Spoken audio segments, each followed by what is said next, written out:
ഞാൻ ജോസഫിലേക്ക് തിരിച്ചെത്താം.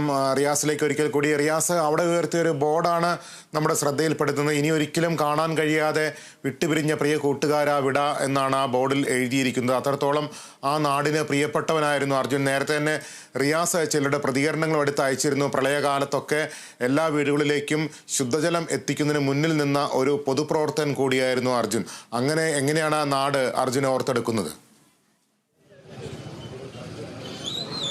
ഈ നാടിന് അത്രമേൽ പ്രിയപ്പെട്ട ഒരാളാണ് അർജുൻ. കാരണം നമ്മൾ സാധാരണ ഏതൊരാളുടെയും അന്ത്യനിമിഷങ്ങളിൽ പറയുന്ന വാക്കുകൾ പോലെ കേവലം ആലങ്കാരികമായ പദമല്ല അത്.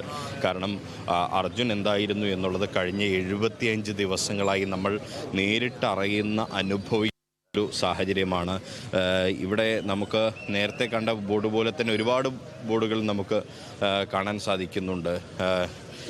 ഇവിടെ ഇനിയൊന്ന് കാണാൻ കഴിയാതെ പോയി മറഞ്ഞ പ്രിയ കൂട്ടുകാരാ വിട ചൊല്ലുന്നു ഞങ്ങൾ എന്ന് അവരെല്ലാം തന്നെ ഹൃദയത്തിൽ നിന്നുള്ള വാക്കുകളാണ് എഴുതിയിരിക്കുന്നത്. ഈ നാട്ടിൽ ഒരു പ്രളയമുണ്ടായപ്പോൾ, കാരണം പ്രളയകാലം എന്ന് ഈ നാടിനെ സംബന്ധിച്ച് അർജുൻ്റെ വീട് നിൽക്കുന്ന ഭാഗത്തെ സംബന്ധിച്ച് വെള്ളം നന്നായി കയറുന്ന സ്ഥലമാണ്. ആ സമയത്ത് കുടിവെള്ളത്തിന് വലിയ ദുരിതം അനുഭവിക്കുന്ന, ശുദ്ധജലത്തിന് ദുരിതം അനുഭവിക്കുന്ന ഒരു സാഹചര്യമൊക്കെയുണ്ട്.